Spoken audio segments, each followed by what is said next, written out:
What happens when a family decides that the best way to survive something is to never talk about it again? What's up, Book Nerd fam? I am Deandra Smith, your host of So I Read Another Book. Today, we're talking about Kristen L. Berry's debut novel, We Don't Talk About Carol. A story about a woman who discovers that the aunt she was told never to speak about was one of 6 black girls who disappeared decades ago.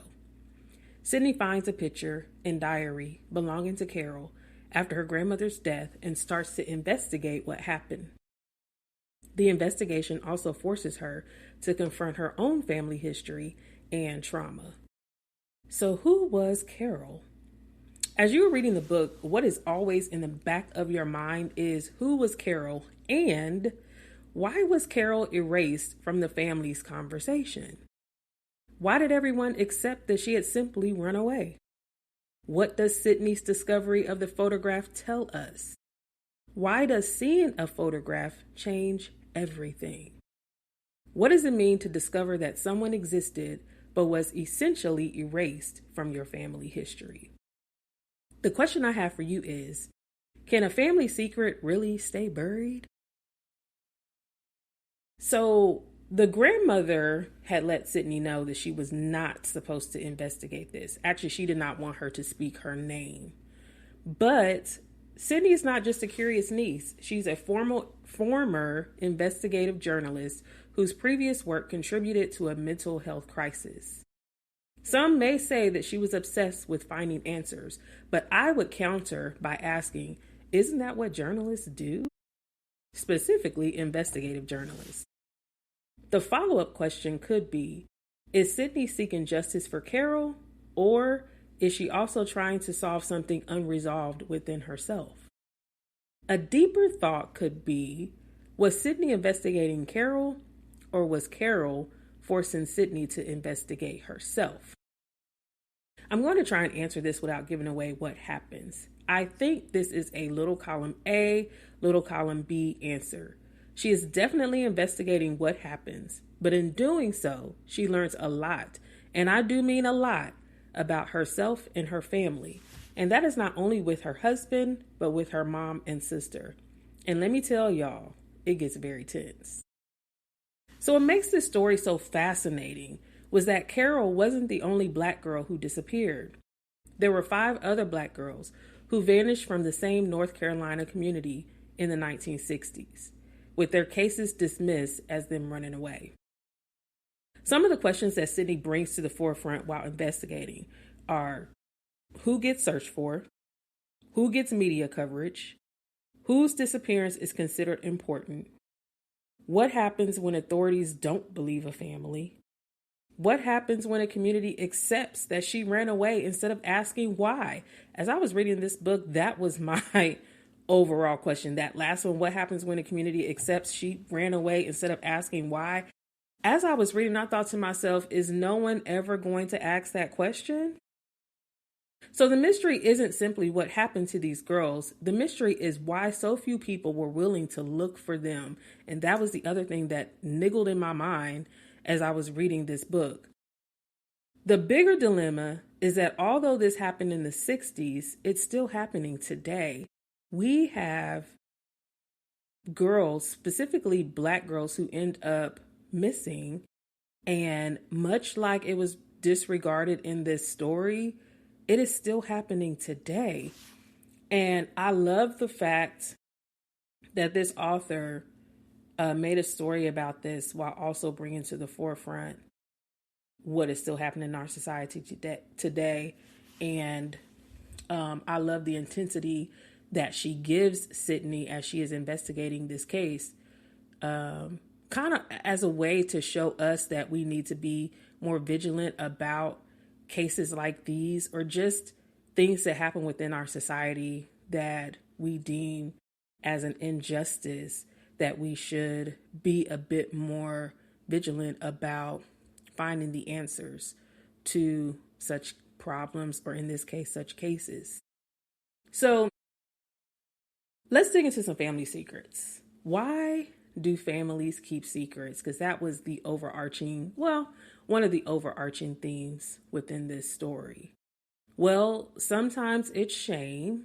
And I think that as you were reading the book, it is one of those things of Carol has two different sides as you're reading the book. And I am going to give this particular book review without giving away too much because there were so many twists and turns, and I don't want to ruin it for anyone who wants to read this book. I will say that as you were listening to this, you may think that it is super heavy. And as I began to read this book, I was in a space in which I did not want to read anything heavy. However, I was not ready for what came as I continued to read on.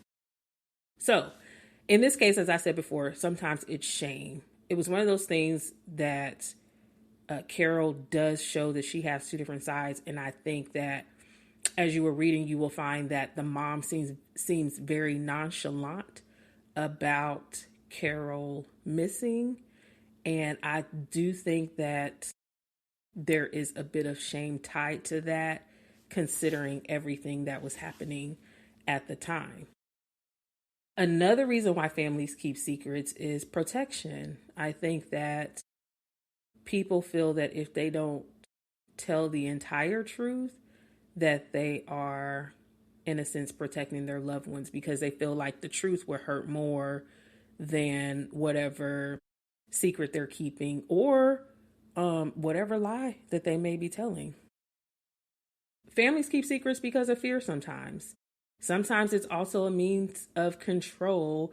There is a little bit of that here, but I feel like when you read the book, that could be argued as well. Families keep secrets because of reputation. That was a big part of this particular novel. They keep secrets because of trauma and sometimes survival. There was trauma attached to this. And as you read the book, it just gets deeper and deeper. But the good thing about this novel is that there is resolve in a number of ways. I think that there are those who would argue that, but for me, I did feel like that there was some resolve. So when does protecting the family become protecting the problem? And is silence actually protecting anyone? So for me, Carol's disappearance, in a sense, keeps the family from delving into anything heavy. It's almost as if Carol's disappearance gives the family permission to not face anything head on. Talk about their feelings, harbor resentment, stifles any of them from moving forward in ways that deep down they would like to. The sister in the book, she is almost stifled within herself. It's almost like she has regressed. And I think that deep down inside, she wants to move forward, but can't find the strength to do so. And as you read this book, you will understand what I'm talking about. But I also believe that in this case, the disappearance was an anchor to hurt, embarrassment, unresolved issues, and being stuck in what was without even trying to get unstuck. This family was so used to the anchor that when one person, in this case Sydney, tries to get answers, it makes all parties involved uncomfortable. Can you imagine how she felt to be the one to have to agitate the situation? I'm sure it was a lonely feeling, but also a feeling that justice for these girls was more important than people being offended. Child, if that ain't a word, listen, I better drop a gem every once in a while. Trauma doesn't always end with the person who experienced it. This novel speaks about domestic violence, psychological and emotional abuse, family dysfunction, and the ways in which trauma can move across generations. So what happens when children grow up in environments where nobody talks about what happened? So in this case, we have Sydney. Not only is she investigating, this particular trauma in their family, but there is also another trauma that hits closer to home, and it does affect how she moves about in her marriage and how she is moving about in her motherhood or the journey to becoming a mom. With her parents, they had their own issues. Just those two, her mom and her dad. But I do believe that there was some mental instability with one of her parents. And I do think that the disappearance of Carol really affected her father. And I think it exacerbated what was going on with him mentally.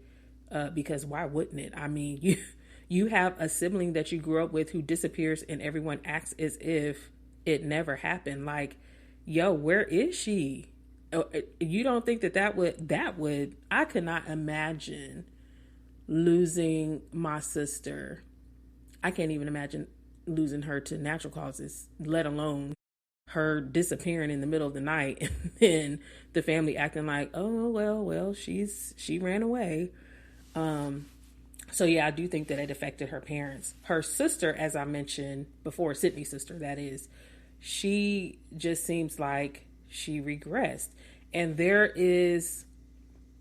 you will see how she progresses, or you will see her journey throughout the novel, and how, if there is some resolve or not with her sister. And then you got to think about like what children inherit emotionally, given the environment that Sydney and her sister grew up in with her parents. It definitely affected them. But as I mentioned before, it was her father's sister. Carol is her father's sister. And so all of that attacking his psyche, and then what he brought to their family, it really did a number on Sydney and her sister emotionally. And so one of the things too that I think about is what happens when people become adults but never get answers about their childhood. Carol isn't the only thing the family doesn't talk about. There are other things that the family, they kind of shy away from. And as I said before, I'm not going to get into it because, y'all, this book is worth reading. You have got to pick it up. So what does motherhood have to do with the mystery? Because in this book, Sydney is trying to get pregnant. They are having a hard time. She is on a fertility journey, and it might seem like it's a separate storyline, but why do you think the author would put Sydney's struggle with motherhood alongside her investigation into a missing girl? And so this is one of the questions that, I thought about as I'm reading this book. And I feel like Goodreads explained this best. So I did snag a quote from them, which said, Sydney is trying to understand her own family history while contemplating whether she wants to create a family of her own. The novel uses her fertility journey to complicate questions about inheritance, family, and whether we repeat what we come from. So, can you fear becoming like your parents? I think that some people can. I think that it is one of those things that you think about as you were growing up. Like, am I going to be like my mom? Am I going to be like my dad?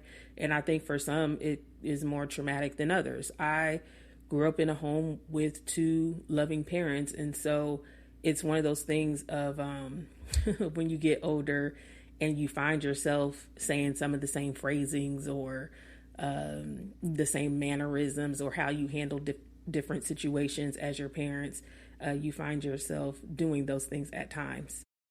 Another question that I have is, can you want children while being afraid of what you might pass down? And I think that is a real thing. I have someone in my family who had declared, I think when we were teenagers, had declared that they would never have children based on how they grew up because they didn't want to pass down the trauma in which they grew up with.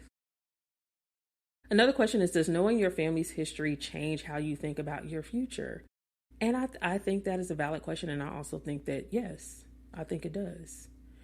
And is creating a new family a way of breaking a cycle? And I think this is something that Sydney thought about throughout the book. I don't think she thought about it in a way of breaking the cycle. I think that she probably thought that she would continue the cycle, which is why I think that she had a lot of internal searching that she had to do behind becoming a mom.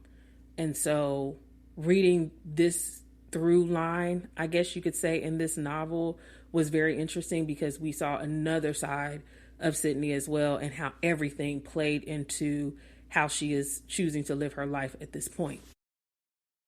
So let's get into it, y'all. It's time for my hot takes. Y'all ready for them? Get excited. All right. Hot take number 1. The biggest mystery in this book isn't what happened to Carol.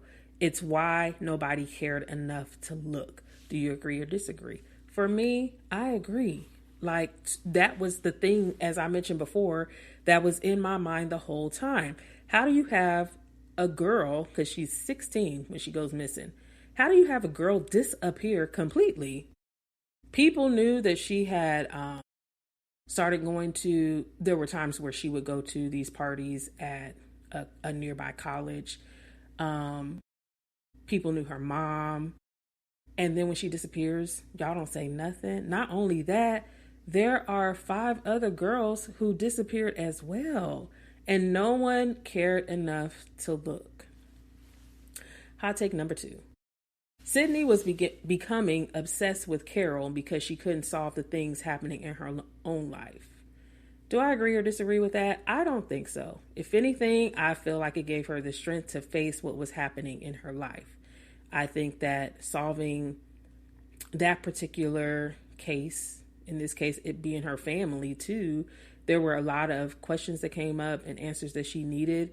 And I think it gave her the strength to face, one, her mom, to be able to ask the questions that she needed to ask, and also to face what was going on in her own life and the internal struggles that she was having behind a lot of different things, not just motherhood, but even like career, even marriage. There were a lot of things that she was toying with in her mind, and I feel like this gave her the strength to face it. Hot take number 3. Keeping family secrets doesn't protect the next generation. It makes them inherit the consequences without knowing why. I agree. I do agree. I don't think that it protects them. There are times that I think that actually, I feel like 99.9% of the time, and I could be wrong. So, y'all can share your insights with me. I think that it does more harm than good. That's how I feel. Hot take number 4. Carol's story belongs to more than just her family. It did, because it was intertwined with other families.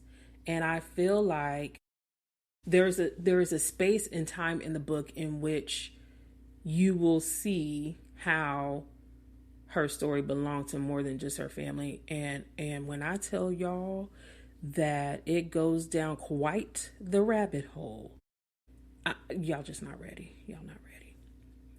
Hot take number 5. The ending doesn't need to answer every question for the book to be successful. I agree. I think sometimes it depends on how the author pulls everything together that gives you the satisfaction that you need to where the bigger questions are answered. I will say that I was not disappointed by the ending of this book, though. I felt like it lent itself to a lot of discussion. I actually read this with my sister's book club, and it lent itself to a lot of discussion. And I feel like a book that could do that is a book worth picking up, and a book that didn't make you throw it for all the wrong reasons. So I'm going to choose not to answer the following questions because this book was too good for me to give spoilers. And I just want y'all to know that you are not, and I repeat, not ready for this ending. But when you read this book, or if you've already read it, which clues did you catch? I want to know. So y'all let me know.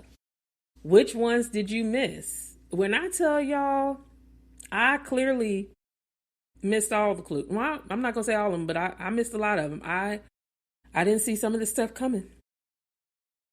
Did the resolution change how you understood Carol? For me, it did. Did it change how you understood Sydney's family? I don't know if it changed that or not. Were there unanswered questions? This question, I am curious to know what you all have to say about it. And do you think the ending was intentionally ambiguous? I think that when authors do things like that, it is intentional, and I'm not mad at it at all. So I do have a few general questions too that are a little different from the ones that I just asked you. How many people have disappeared from our history simply because nobody thought their disappearance mattered? Books don't just entertain us. Sometimes they introduce us to stories we were never taught. And I do believe that this is so very important. And I feel like it's interesting, the last couple of books that I have reviewed on here almost have the same theme as far as stories being buried and how people are just forgotten. So it kind of leads me to the next thing. What did this book make me think about? This book made me think about the things families don't say and how sometimes the things we don't talk about have the loudest impact. Are the stories families tell the truth? And if not, is it a means to protect the psyche and the heart? That was another thing that I thought about, because I do know I think every family has its secrets, and there have been things that have come to light, like as far as my cousins. And I do believe that lies were told because they thought that they were being protective. But then when folks have health issues or are battling with mental health and they want to know, why am I different? You got to tell them who their real daddy is, stuff like that. This book made me think about the fact that I gave to some of my family members the Me Journal. I actually gave it to my parents and my sister and one of my aunts. And I did that because I want to know their stories. Like, I want to be able to read their journals years from now to see how they felt. And it's one of those things where you humanize the elders in your life, so to speak, because I think sometimes we forget that they are human just like we are. Another thing that I thought about was that it is important to preserve family history, which kind of goes along with the Me Journal that I gave to my family, but also just being able to pass down stories and talk about the things that you experienced growing up, and things of that nature. I also thought about what happens when someone dies before telling their story. Sometimes I think about my grandparents and if there is something else that I could have asked them. But the good thing about that is my parents have a lot of knowledge of what their parents went through, and what they don't know, I could also ask my aunts and uncles, and I have a slew of those. And then I also thought about, what do we owe the next generation? So the question that I have for you all is, what's one family story you need to ask about before it's too late? Because this book makes you think about it. Jumping to the segment called The Last Page, what did this book teach me? It taught me that silence can have consequences. I cannot stress enough how not ready y'all are for what happens. I know I keep saying it. Y'all are sick of me saying it this episode, which means that you got to go buy this book. What did this book make me feel? It definitely made me curious. It did make me feel very unsettled at times. I was angry, but I was also hopeful, which sounds weird, but you'll understand when you read it. So who do I think should read this book? Readers who enjoy family secrets, mysteries, and books that tackle larger social issues alongside the mystery. Please check it out, y'all.